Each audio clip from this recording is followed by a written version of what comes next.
this kind of Caesarism, a hope for this, not necessarily a dictator, but a man on horseback to fix all these problems, just was a pretty clear parallel to Trumpism and the trends we're seeing on the American right. I'm Quinta Jurecic, and this is the Lawfare podcast, January 31st, 2022. What's the best historical analog for the American political situation today?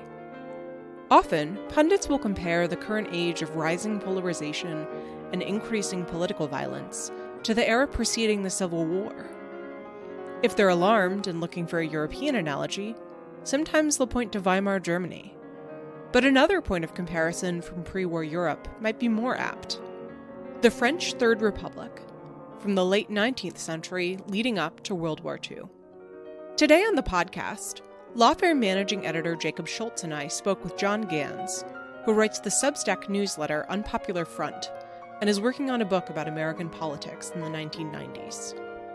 He's written in depth about the political crises roiling the Third Republic, from the Dreyfus Affair to February 6, 1934, a violent riot outside the French National Assembly, which has striking echoes in January 6th. So why is France a more apt comparison than Germany or Italy? What can studying the Third Republic and February 6th tell us about January 6th and the rise of an American far right?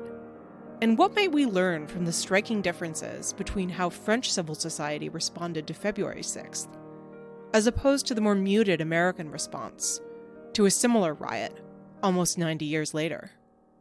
It's the Lawfare podcast, January 31st. What the French Third Republic can teach us about January 6th. John, you've written that an instructive parallel for the current political moment in the U.S. That maybe tends to get less attention than it should is the French Third Republic. Can you give us a sense of what the Third Republic was, both in terms of dates and just sort of basic political trends, and maybe a high-level sense of why it's such a useful analog? Sure. Well, the Third Republic lasted from 1870 until 1940. It was constituted after France's defeat in the Franco-Prussian War, which brought down the Second Empire. That's the rule of Napoleon III. It was, like the United States, a democratic republic, and was a multi-party system. It became a formally multi-party system and had all the kinds of things you would expect from a large democracy, of vibrant and rowdy public sphere, lots of different social and cultural interests being fought out in public, and it also had some very serious structural issues and crises that made it a problematic and some would say weak system. I thought a lot of people talk about Weimar and Italy as kind of analogies to the United States, and they had fascist movements and that overthrew their democracies. But I thought France had these kinds of far right movements from actually before the rise of fascism, and they were kind of had to contend with and try to co-opt like a larger democratic culture and democratic society. So I thought, France being an old democracy, kind of like the United States with a really old tradition of republicanism, was, in some ways a more accurate parallel. And fascism did not overthrow.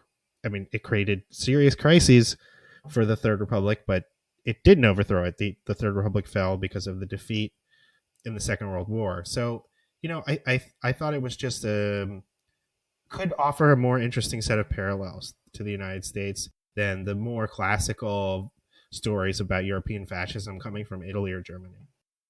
Yeah, and part of that, and you mentioned it a bit in your answer, is the role both in sort of the contemporary U.S. political moment and also in the Third Republic of a radical anti-democratic right taking a bigger presence into electoral politics. Could you talk a bit about what the composition of that component of the right was at different points in the Third Republic? Sure. Well, unlike the United States, the Third Republic has a kind of indigenous anti-democratic tradition of monarchism, which has always, after the French Revolution in 1789, there's always been, and this is sort of faded in modern times, but always some contingent that hoped for a restoration and accomplished a restoration a couple times of, some kind of monarchical system, whether it was a constitutional monarchy or an absolute monarchy.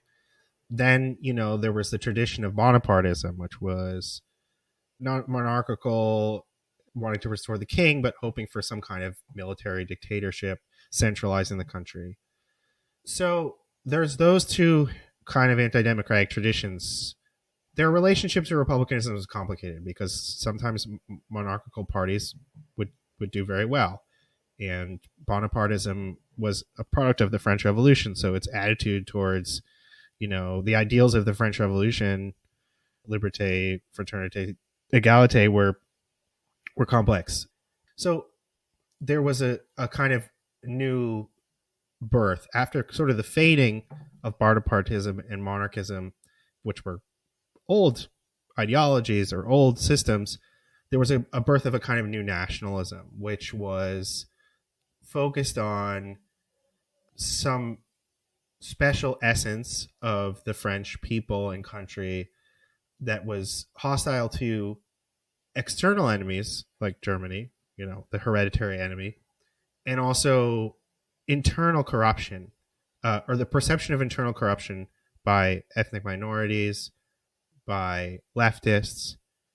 And in the late 19th century, this new nationalism kind of created, it kind of melded onto and the older traditions, monarchism, republicanism, and Bonapartism, but it added new things to the equation, which was anti-Semitism.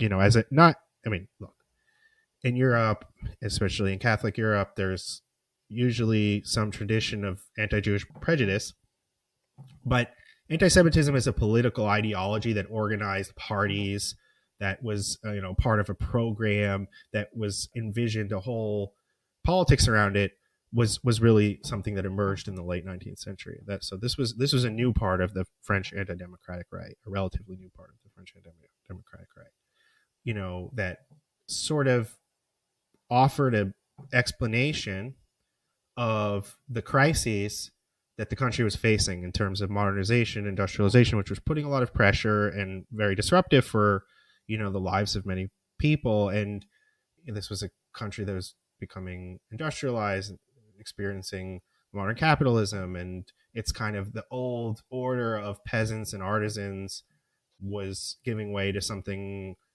modern. There was urbanization, there was consolidation of industry, and these are extremely disruptive and traumatic changes in the country. And the right part of the far right, or the nationalist far right story, not all, there were, but a part of it was a kind of populist anti-Semitism.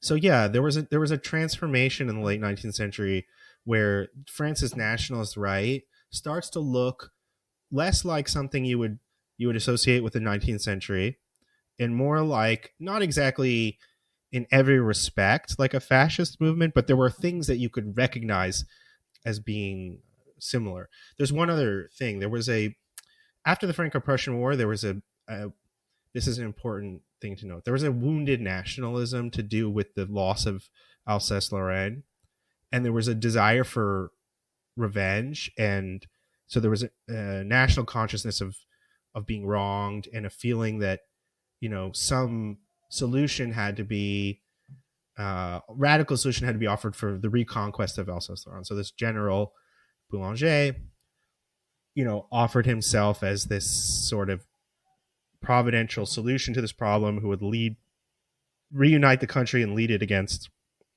Germany.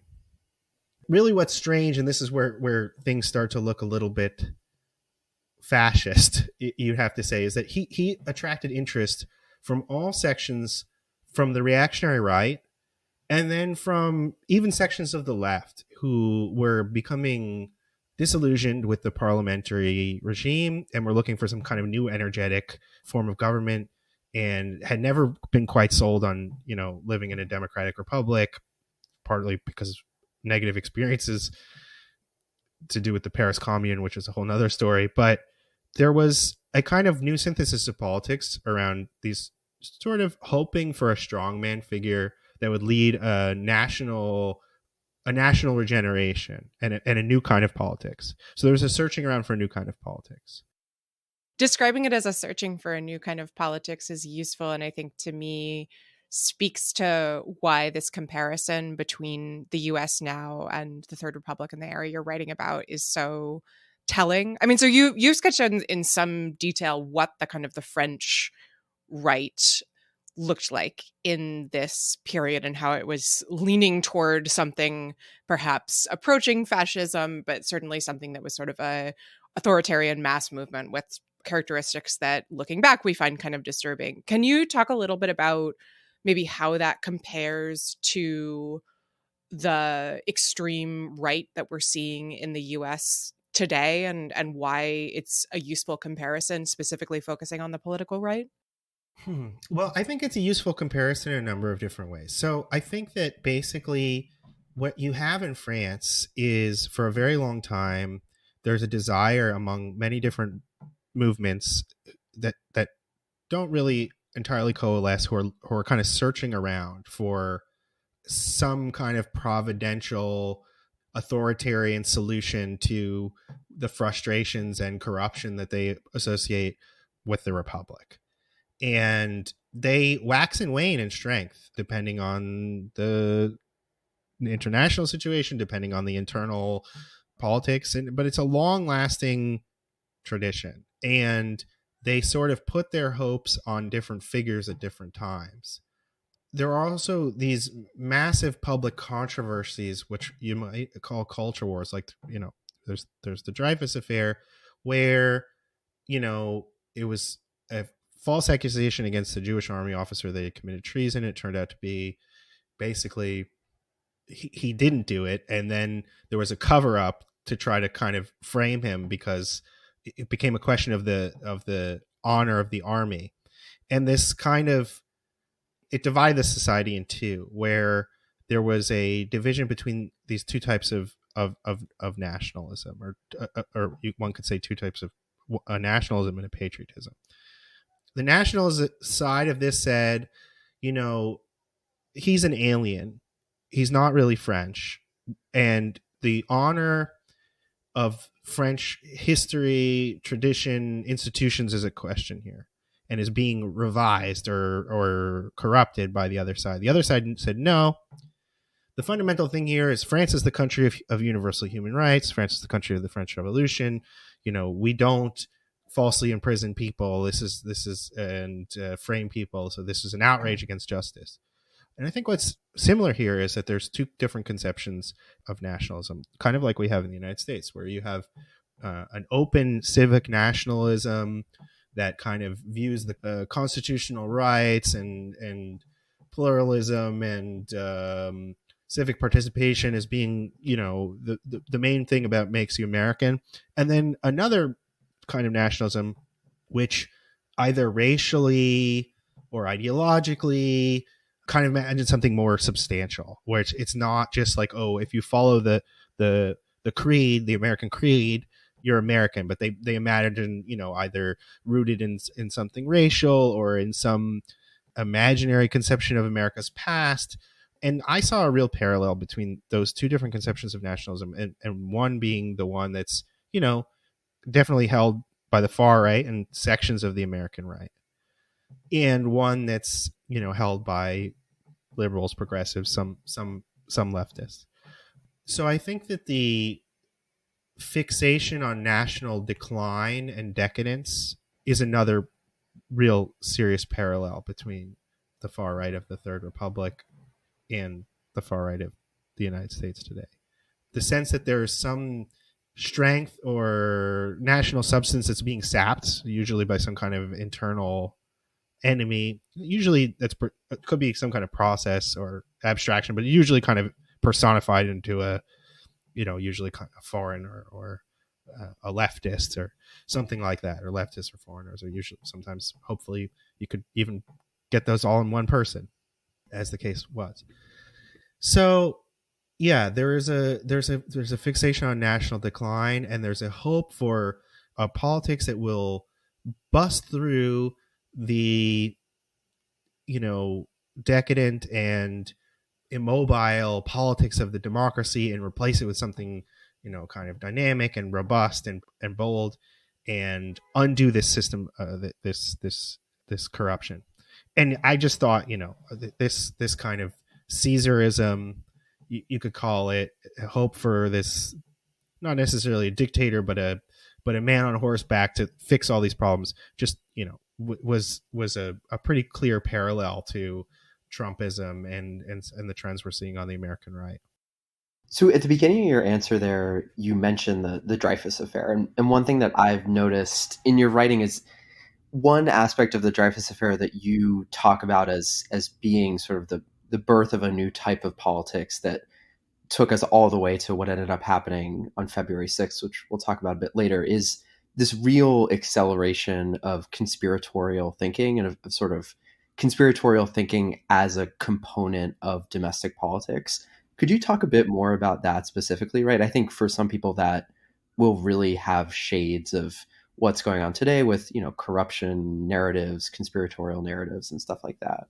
Oh, absolutely. Yeah. So, basically, the Dreyfus Affair, when it kind of became clear that Dreyfus was innocent and he had been kind of framed up, not from the beginning, but just in order to cover up the incompetence of the intelligence bureau of the French general staff. Basically, the right-wing press jumped into the fray with these rather insane conspiratorial versions of things, which was basically there was a Jewish syndicate that was in line with the left that was secretly pulling the strings. They came up with also just these wild post-truth versions of events. So here's one story. Like, a member of the conspiracy admitted to forging the evidence against Dreyfus and committed suicide. And you would think this is the end, right? He admitted it in shame. He committed suicide. But the right wing press, the right wing ideologues, and their kind of perverse brilliance turned him into a martyr and said this person, he actually made a patriotic forgery. His heart was in the right place because he was trying to do the right thing and protect the honor of France. And his suicide is actually his martyrdom at the hands of this Jewish conspiracy. And so in the teeth of, what should have been this reversal politically for them, they invented this narrative that kind of rescued their political prospects. And it was fanciful and it sounds insane. But these sorts of theories became a part of the politics and were very exciting to the section of the public that was involved in this. Now, it has to be said that these conspiratorial mindset was not only limited to the far right. The Dreyfus Affair saw similar types of theories being generated on the left or the center left, roughly, French liberals and leftists, about the Jesuits being behind the whole affair and orchestrating some kind of takeover. Now, there was sort of a conspiracy. Well, there was a conspiracy against, Dreyfus and to cover up the truth of the case. And there was an appetite among the far right, not among, there was a hostility. This is different. What makes it very different than the United States is that there were these powerful institutions in the country that were really had not made their peace with living in a democratic republic. And there were hopes on the far right, the anti-Dreyfus far right, that a general could be talked in, out of the dissatisfaction with this affair and out of the crisis and the controversy it was creating, could be talked into some kind of coup against the republic. For whatever reason, it's complicated. The army didn't go for it. So the coup attempt that the anti-Dreyfusards tried was farcical and it failed. But it was also just that the issue was contested in public. There was actual violence. There were riots. Anti-Dreyfusard mobs attacked famous writers like Emile Zola, who took up the Dreyfus cause. I mean, it was a very intense, one French historian called it a cold civil war. It was a controversy in which, a limited thing seemed to be in question, but actually like the nature of the whole society was being fought out. And it was settled in a certain way, but then the forces that were revealed during this never fully went away. The anti-Semitic, anti-democratic, authoritarian movements, journalists, tradition basically of intellectuals faded in importance from time to time, but kind of remained a part of the French political scene. So yeah, there was a conspiratorial tradition that really took hold during that and just became a kind of permanent part of political discourse. And so the Dreyfus Affair leads, albeit indirectly, to this event that you've written is actually a really striking parallel to the January 6th riot, coup, insurrection, whatever you want to call it. And that's what happens on February 6, 1934. So I do want to dive into how we get from Dreyfus to February 6th. But before we do that, for listeners who aren't familiar, like what happened on February 6th?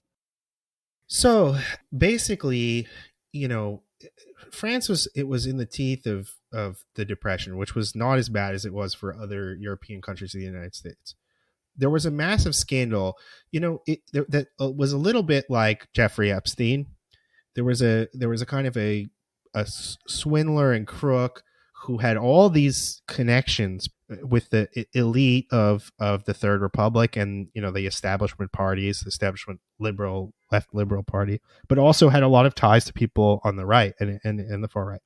And it kind of had turned out that his prosecution had been put aside, for pretty manifestly corrupt reasons.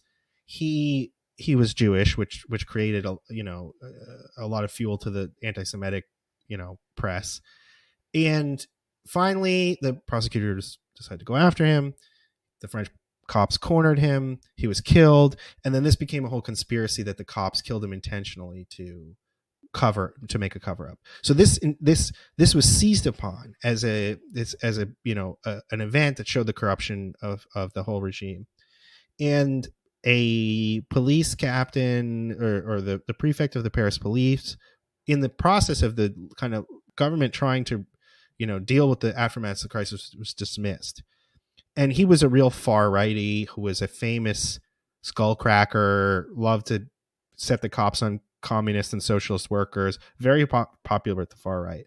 So basically, this was in the conspiratorial mind of the far right. This kind of center left government that was in power was planning, or being invested with power, was planning a Russian communist coup d'etat, because there were some socialists in government against this needed to be prevented. So there's a demonstration by veterans, by many of these kind of fascist and far right leagues, which hadn't become one party but were many little or medium-sized groups centering on different figures. And they attempted to surround the parliament and enter it. They didn't. It was extremely violent clashes between police. Many people lost their lives. I think it was like 14 people were killed. The parliament was in session. The new prime minister from the center left radical party, Daladier, survived votes of no confidence by the right. These right wing mobs outside were ostensibly anti-parliamentary, but they actually had quite close connections with some members of parliament and ran. Often their leaders ran for parliament and won and took seats. Daladier survived the crisis that night, but then resigned. And then there was this kind of a new compromise government that, frankly kind of gave into some of the demands of the rioters, and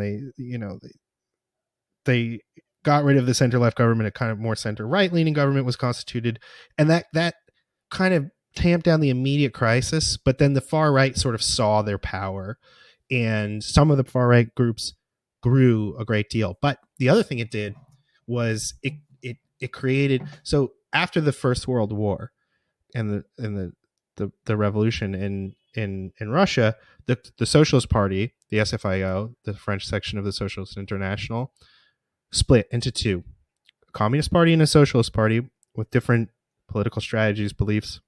And what happened is, in the one part of this context here is that a fascist takeover had happened in Italy already. A fascist takeover had happened in Germany already, and then the entire French left witnessed the events of February 6th, which was not a real coup. There was no organized. It was a violent riot. It created the crisis, but there wasn't an organizing conspiracy behind it. But they interpreted it this way as a fascist coup, and this created a new coalescence, a beginning of a new coalescence on the French left. The old factional struggles were sort of dealt with, and it eventually led to the formation of the Popular Front, which was electorally successful, and that's an interesting story of its own. But on the right, the events of February 6th became a mythical event. The dead of the event were martyred for them. And pretty much every significant figure, well, not every significant figure, but many, many figures who later staffed the Vichy regime, the collaborating regime with the Nazis, had been young men or on February 6th, or looked to February 6th as kind of the moment where this national revolution seemed to be coming true, even though it was a failure at the time, and it actually led to the success of the left in the short term. It was a symbolic moment, a very powerful symbolic moment for both the French left and French right. In the imagination of the French left, it was the appearance of fascism as it had happened in the other countries. And for the French right, it was the beginning of this national revolution to end the decadence of the Republic, throw back the socialists and the communists, and so on and so forth. But, the similarity is eerie in a certain way because, it's a kind of loose coalition of far right groups kind of attacking the legislature. So it's difficult not to, look for a parallel there.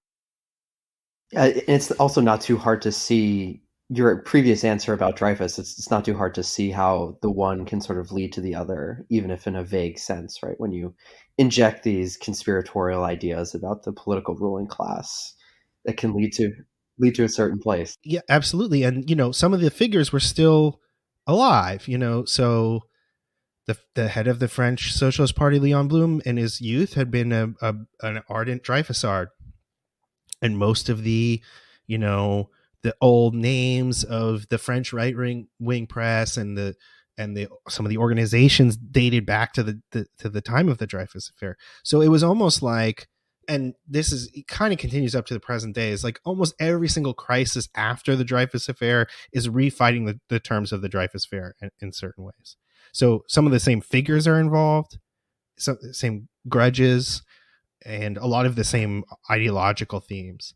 So, Léon Blum, who became prime minister a couple years after this, in his youth, he had been a Dreyfusard. He was Jewish, a socialist, and just to the anti-Dreyfusard left was the absolute most horrifying enemy they could have possibly. I mean, he was a very, in a way, mild, some might say timid reformist socialist, but as a Jew and a socialist and a Dreyfusard to the right, just like was the personification of evil and just the worst thing that they could imagine. In fact, there was a slogan, better to have Hitler than Blum, and that can kind of show you where the attitude of the French right was at right before the war. And so you've talked in your initial answer, right? There are some really striking parallels with January 6th. And before we even dive deeper into sort of the political backdrop of the parallels, I wonder if we can talk a bit more about literally the event itself, right? So walk us through, it's pretty striking hearing you talk about it. Walk us through like the day of what feels similar with what happens on February 6th and what feels sort of different between the two events, the one being February 6th in France and the other being January 6th in the US. Well, they both kind of unfolded in a chaotic way, and the way that these mass things with crowds do. The crowds are roughly the same size, actually.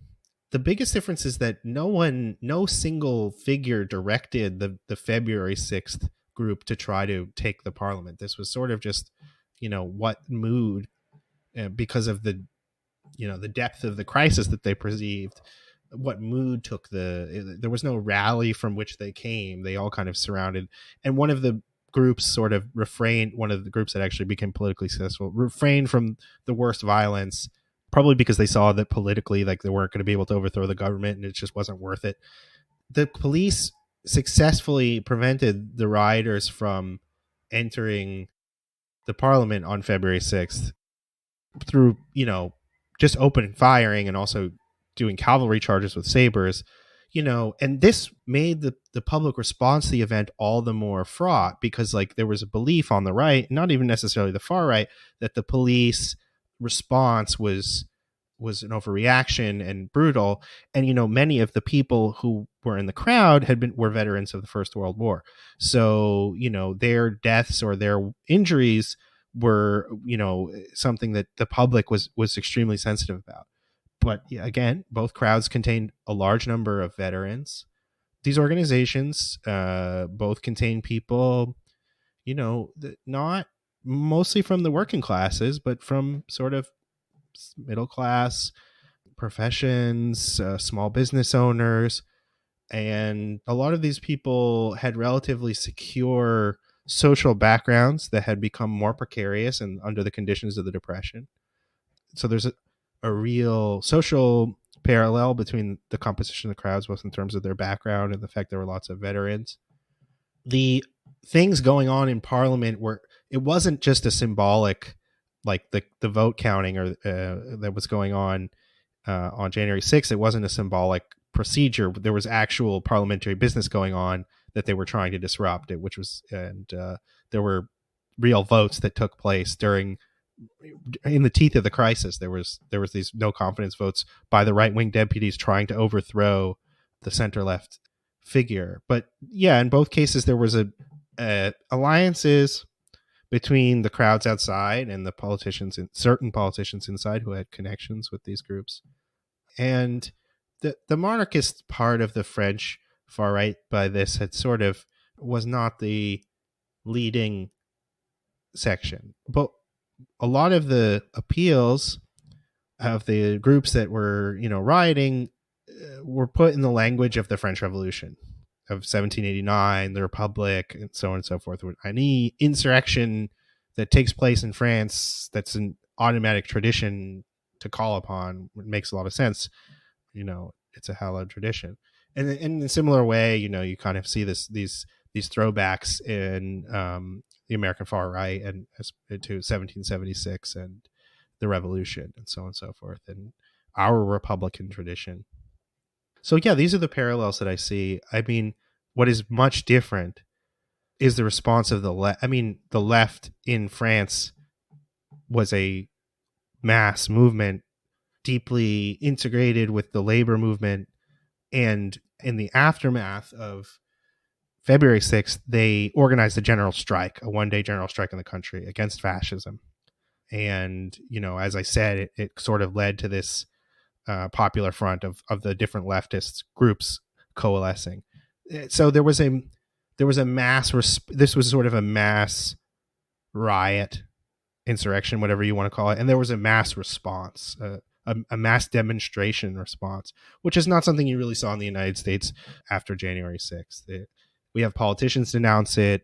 There's obviously it's being worked out in the justice system through committees, but not really much of a public demonstrations or protests or something like that. And there's a lot of reasons why, but that's one big difference, I would say. So February 6th was more violent, less of an actual coup attempt, actually, I would argue, because there was no plan, that there was no framework. I don't know how planned the actual incursion to the Capitol was, but it was part of a kind of framework of some political move that they were trying to do. This was really much less organized, but that's not the way it was perceived on the left. They thought it was, absolutely a plot. So again, here's a case where the conspiracy thinking was both ways. There was a sort of, some historians call it, historians of this group call it a dialectic of conspiracy thinking, which is that the right perceived everything that the left government did as part of a conspiracy, and then the left would make a similar judgment about the right, and then this would create a sense of like distrust, a rationing sense of distrust, where they would just see each other's moves in the worst possible light, and then they would respond just as if it was a conspiracy, because they were viewing each other as kind of these malevolent foes. So their ideas about each other's actions became quite confirmed. So there are serious parallels, but there are differences. They actually brought down a government, which we don't have a parliamentary system, so that's not really how things work. They got the prime minister resigned and they had to form a new government. So it's immediate political results were clearer. But in both cases, and I don't know how strong, I would be interested in what you guys think. I don't know how strong the myth, there is a myth of January 6th, for the right. And I don't know how powerful it is as a political force, or if it's actually a weakness for the right, but that's another commonality. Yeah, I think that's absolutely true. And one of the interesting things that I think we've seen in the year after January 6th is how the 6th, at least on the right initially, was not a subject around which to rally or a cause for martyrdom. And it's sort of gradually become that over the past year as people have sort of accreted around these narratives of Ashley Babbitt's martyrdom, of supporting the people who were at the Capitol after a few months of sort of trying to frantically figure out whether the narrative was that it was Antifa or it didn't happen or they were fooled. I do want to ask, though, what you make of the fact that there was such a strong pushback on the part of the French left. Because as you say, I do think one of the interesting comparisons between February 6th and January 6th is that there are certain corners of American civil society, not on the far right, that have responded strongly to January 6th. I think I would say sort of centrists, both left and right, and sort of people who might define themselves as liberal Democrats are outraged about it in the same way that there was a lot of outrage from those same constituencies over the Mueller investigation, for example. But on the left, it seems to me, at least, to be a lot more muted. And perhaps because of that, there doesn't seem to be a really strong mass movement, mass rejection. It's mostly, people responding to whatever the latest news story is about the January 6th committee or so on. Why do you think that is? Well, a few reasons.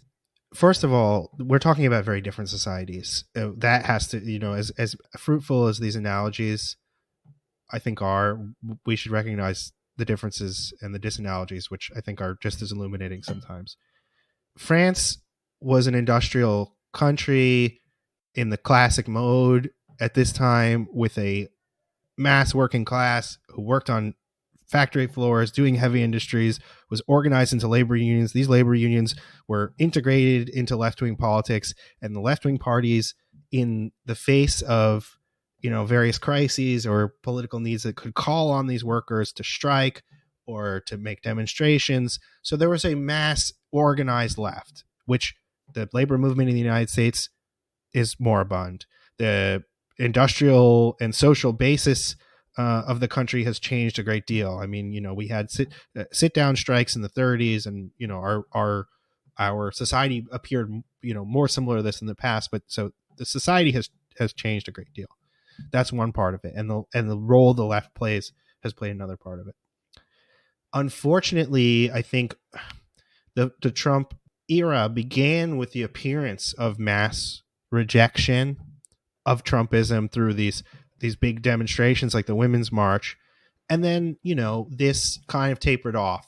And I think in kind of unfortunate ways. I think, in the United States, there are lots of different obstacles for keeping these kinds of mass movements going. And the lack of organization structures provided by a left-wing party and labor movement is one of them. But I think, to push back as a representative of the left here, I think, unfortunately, the political initiatives shifted from, we're going to have a mass movement against Trump, to putting the faith in these kind of bureaucratic and procedural solutions. So putting a lot of faith in the Mueller investigation and kind of investing Mueller with a kind of cult of personality almost, and putting a lot of faith in, the organs of the security state and the bureaucracy in the Russia investigation, or now going after the planners and perpetrators of January 6th. So I think there's a tendency among American liberals to favor elite solutions and to distrust or be frightened of mass movements and mass demonstrations. And some of these things, when there's actual crimes committed, it calls for certain aspects of the state to get involved. So those two reasons, I think, is just the preference, the cultural political preference for investing these figures of authority, of liberal authority, rather than, and those people just say, well, let us do our work, go through the procedure, and we'll bring charges, or we'll have hearings, or we'll do this and we'll do that. They don't call people out into the streets, nor should they. It would be weird to have a federal bureaucrat calling for mass demonstrations. That's not the kind of thing you want to see. I think the American left, there's a debate on the American left about this. I mean, for the most part, I would say people are concerned about the forceful appearance of the far right. I would say there is a distrust of the national security apparatus. There is a unfortunate feeling of impotence and unwillingness to want to defend democratic institutions because they feel they're completely dominated either by conservatives or liberals, and leftists are always marginalized and pushed out of them. So they just don't feel included or part of the system, which was very different from the French case where, the French left, even when it became socialist and communist, France is the country of the French Revolution, which had a left-wing and social cast from its very beginning, and they could feel very proud and protective of the French Republic, which was always kind of had a left-wing flavor in a certain way. So I would say that our tradition of republicanism is less integrated, like our left is less integrated in a certain ways with our democratic Republican tradition. That's part of it. And then just the predominant, I would say it's just the marginality of the American left as a political force, where we're sort of, well, we have Bernie, but, he follows pretty much the line that other Democrats put down on these issues. He's not the person necessarily creating a different type of politics. I think most of his statements are right on the money. But yeah, he's not in a position exactly to call the masses out of the streets like Leon Blum, who could, and his communist counterparts who could get the workers to strike. Like there's just not that sort of thing. Yeah, I don't know. I think let's say there was some rerun of January 6th and it was more successful and the crisis got deeper and it looked like the forces of reaction, whatever, were on the verge of successfully seizing power. I don't think we could count on a general strike or any kind of labor action as being part of the formula for fighting that, which I think is unfortunate, because I think actually the left was, by presenting itself as the defender of the Republic and opponents of fascism, they were able actually to present themselves as like the responsible parties and the ones that people wanted to invest with power because there was a genuine public revulsion to this kind of thing. So they kind of seized leadership through they decide we're going to lead the anti-fascist campaign, the socialists. And they became the primary party, the largest party in this coalition that included center-left liberals, you could say, and people to the right of the socialists, the Communist Party. So immediately they were in a position and they decided to adopt a leadership role. They said, look, we are the ones to lead the, front against fascism. And it's just politics works in a different way. Our society works in a different way. The left has a different relationship to culture and politics. I think, unfortunately, I don't know what it would look like. My preference is that the left would view itself as having, intellectually at least, even though we don't have a mass movement behind us, the most cogent analysis, at least, of the events that took place and say, this is why, we should be in the leadership for the defense of American democracy. That's not a role the left is able or willing to perform at the moment. I would say there's a lot of immaturity. The liberal center are just more accustomed to governing and the mechanics of politics on that level. So the left in the US, unfortunately, is marginal, and its debates reflect its marginal position. All right, John. So to wrap up, I want to talk a bit about the years that followed the 1934 attack. So, right, you said earlier on that the Third Republic meets its end in 1940 for reasons having less to do with anything happening internally and much to do with external pressure. So talk a bit about what came of the far right forces that were responsible for the February 6th attack in the years that followed. So in those 6 intervening years. And what do you feel like, if anything, that might tell us about like what could come in the US in the coming half decade or so? So I think we should qualify, this is a long-standing debate about who is responsible for the fall of France. The right-wing version is that the country was decadent and that's why the Nazis won. The left-wing version is it was betrayed by these kind of right-wing fifth columnists within, that formed the Vichy regime. I would say there's more truth to the latter, obviously, but the story is more complicated. So what happened to the French far right? When the Popular Front came to power, this was their worst nightmare. You actually had communists in government. You had the socialists as the leading party. And a lot of people who had been involved in the far right leagues who took part on February 6th kind of formed these guerrilla or terrorist group to continue to plot against the Popular Front. And they received actually funding from Mussolini. They tried a kind of another not well conceived coup attempt, which was exposed, and a rather serious conspiracy was exposed. The public didn't particularly take it seriously. The government didn't energetically, the Popular Front government, for reasons that don't make a lot of sense, didn't energetically jail or prosecute the people involved, and they were actually never tried until after the war. There was, during the Popular Front era, the government banned these far right leagues. So imagine the Proud Boys and the Oath Keepers, all these different groups getting legally banned. Something that's more difficult to do in the American context, obviously. But these groups went from being anti-parliamentary kind of paramilitary groups. Some of them just became parties. So one large kind of anti-parliamentary group just formed a parliamentary party and did quite well in elections, and they kind of moderated their views. And you could say, from a certain political standpoint, that's successful. They've reintegrated into the political process. They stopped being overtly hostile. On the other hand, you say, well, we didn't really get rid of these people. They just turned towards parliamentary politics, which is arguably successful, but doesn't really deal with the underlying problem from another point of view. But these movements did actually kind of fade right before, they weren't at their strongest point right before the fall of France. The Popular Front efforts to repress them were arguably successful. The feelings of resentment and distrust and these anti-Semitic feelings didn't disappear. They were quite potent, but they didn't have the same political organization they had in the beginning of the 30s. But the Popular Front kind of ran into its own problems and was not defeated by the far right, but just kind of by the center right doing its thing.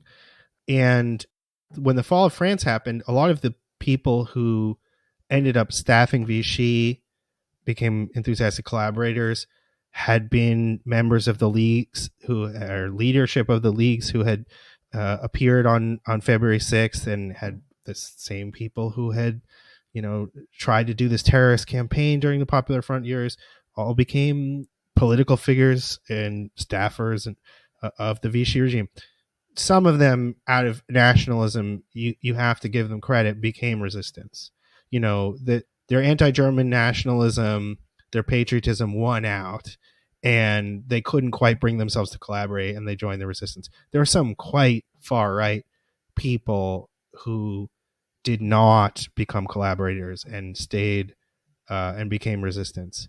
But, the Vichy was a movement and a government that contained many of the types of people who either were actually there on February 6th or found it to be an inspiring moment. But, Vichy, the fall of France happened not because, you can say that this stabilization, this kind of corrosive attitude towards the democracy contributed to the fall.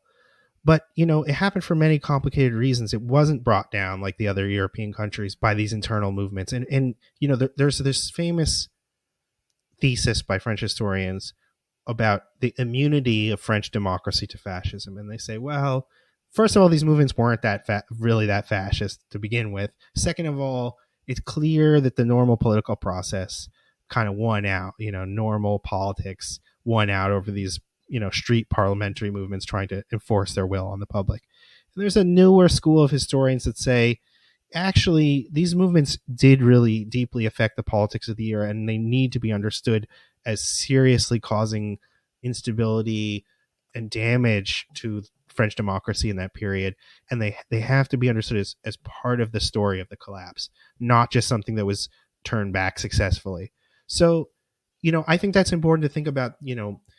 I don't think there's the political strength at this point, or I can't envision it, of some kind of coup-like thing happening and being successful. But there's a larger political context where these movements, although they might not achieve what they literally set out to do, have many different effects on the politics of the country. So I think it's just important to expand our imaginations of what the effects of these politics are beyond success and failure. Will it reshape the parties? Will it reshape the terms of politics? Will it cause crises that weaken the government's ability to respond? Will it make it complicated for the government to meet the needs of the crises we're going through now in terms of COVID, in terms of economic stress? And I think you have to start to think about things in those terms. Is this going to be a part of the equation, the formula of the way American politics works in the next 10 or 20 years? These sorts of crises, these sorts of groups asserting themselves periodically. And that's what I think is interesting. I think, one shouldn't completely downplay the danger of such things, but I think it's just like, is this a sort of new era in American politics where this sort of thing is an important part of the equation? And I think, if you're serious, you should say yes. Even if you think, probably such things are bound to be superficially look more symbolic than real.